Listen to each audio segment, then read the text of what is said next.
ACR with Group 3. For the past 2 weeks, we've been working on a special topic called stem cells. Join us. Hello, I'm Abby. I'm Angela. I'm Nicki. And we're students from Purdue University. To start off with, we need to know what stem cells are. Stem cells are a type of cells that can divide to produce more stem cells and change into a different cell type. So first of all, there's 3 different types of stem cells. There's embryonic stem cells, which can differentiate into any cell type in any type of tissue. And then the second types are also adult stem cells. And these ones can differentiate, but they can only differentiate into a specific tissue, cells from a specific tissue. The third one is also called iPS, and this iPS are adult stem cells that have been changed to become embryonic stem cells. So with these abilities that they have found, there's now an increased upsurge of stem cell clinics that claim to have used these abilities and turned them into treatments for several diseases. These diseases include ALS, Alzheimer's, autism, cerebral palsy, heart disease, kidney failure, muscular dystrophy, Parkinson's, spinal cord injuries, stroke, diabetes, lupus, multiple sclerosis, and rheumatoid arthritis. And these are just a few of the ones that they claim to treat. As you have heard about these diseases, most of these are actually incurable right now. But these clinics basically say that the therapies that they have in their clinics can be able to treat them and cure them completely. And this is actually very wrong because these diseases don't actually have, or these therapies don't have the right science to treat the diseases, and their therapies are not scientifically supported and are not approved by the FDA. We'll go into that later. Since these therapies are not supported by science, they're very dangerous and have been found to even lead to tumor formation. And at the same time, these therapies are very expensive. Today we are going to talk you through our investigation of the Stem Cell Rejuvenation Center in Phoenix, Arizona. You should also know that this clinic has a second name, the Peace Wellness Center. Both clinics have an address listed of 7600 North 15th Street, Suite 102 in Phoenix, Arizona. These clinics advertise their adipose stem cell treatments, which they say that they have been doing for over 10 years. The problem begins with how these clinics, or this clinic in particular, talks about the risks associated with this procedure. The Stem Cell Rejuvenation Center's website says they don't use embryonic stem cells because they come with the risk of tumor formation, but they say there is no such risk with adult adipose stem cells. The website also lists many treatments, such as for degenerative and debilitating conditions such as Alzheimer's, heart disease, and Parkinson's disease, autoimmune conditions such as diabetes, musculoskeletal conditions, and cosmetic procedures. All of the treatments and descriptions are purposely left vague. They fail to describe the actual benefits of these cells and the risks that come along with them. And as for scientific explanations, they just link to other websites. The clinic also states that they have treated 2,187 people worldwide, including 2,122 in the United States alone.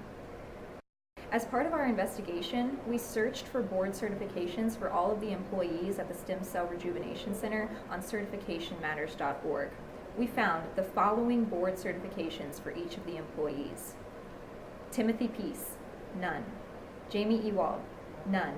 Julie Kewald, none. Glenn Tuttle, none. Josh Lane, none.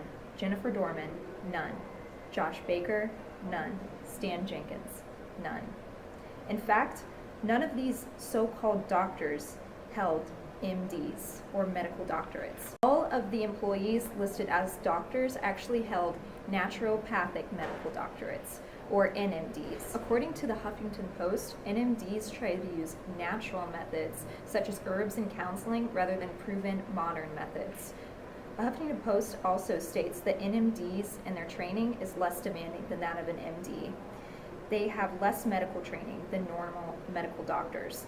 The NMD certification comes from the Council on Naturopathic Medical Education, or the CNME, which is not endorsed by the government. NMDs are only licensed in 17 states, with their abilities depending on the state. Arizona is one of the states where NMDs have the most abilities, where they can prescribe prescriptions, among other things. In some states, such as Alaska, they can only do counseling. So not only is this website misstating the abilities of their stem cell treatments, they are also misstating the abilities of their so-called doctors. To investigate this clinic further, we posed as a 77-year-old woman with Alzheimer's named Bertha Higgins. She was approved for stem cells online through a one-page application and no doctor consultation. We were recommended to undergo adipose-derived stem cell treatment for $7,100. To gather more information, we called Josh Lane, an NMD, at the clinic. Here's a transcript from the call. Okay, so minimal risk, so what would that be? So your typical sort of risks would be bleeding, swelling, bruising, infection is always a possibility, although again we've never had an infection. Those types of things would be kind of the things that to watch out for. This clip shows that the doctors purposefully do not disclose all risks and place the patient into knowing danger of growing a tumor. Here's another clip highlighting the clinic's method of stem cell application.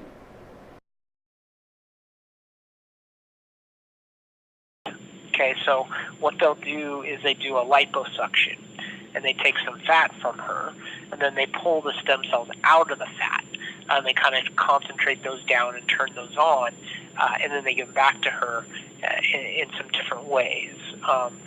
Number one, they would go intravenous, so they go into a vein in the arm, and this kind of allows them to travel all throughout the body, but they're attracted to areas where there's damage or pain or disease or inflammation, so they're going to be attracted to those types of areas.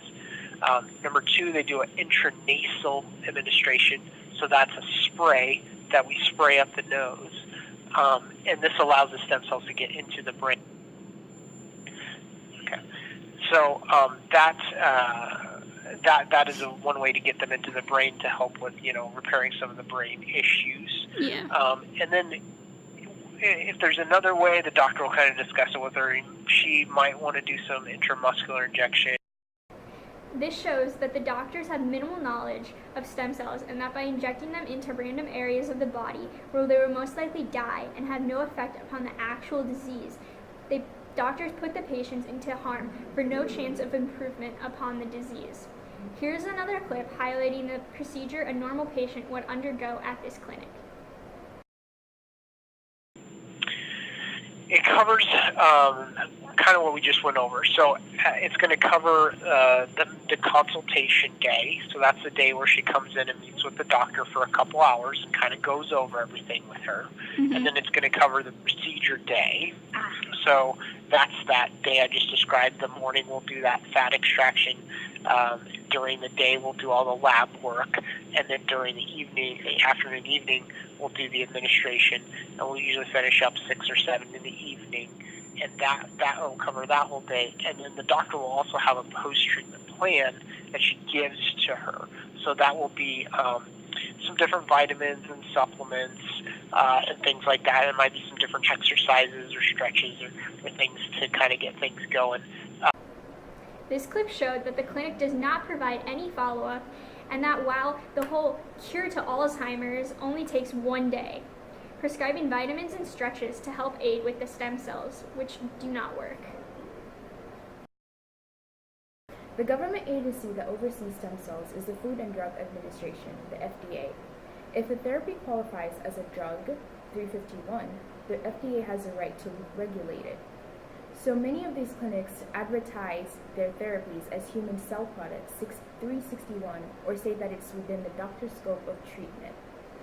The FDA mentions that the human cell products, or 361s, are minimally manipulated, meaning that they're not chemically changed, or they're intended for homologous use only. Our clinic uses thermovascular fraction, and these come from the adipose tissue. The adipose tissues are basically taken out and digested with enzymes and then put back into the patient. Sometimes they take these stem cells and put them into areas where they do not come from. As we saw what a 361 is called, this means that their therapy is not a 361 and is actually a 351 and should be under FDA administration. As we've seen here today, through our research and through our experiences as Bertha Higgins, we know that this clinic is in the wrong and is practicing illegally.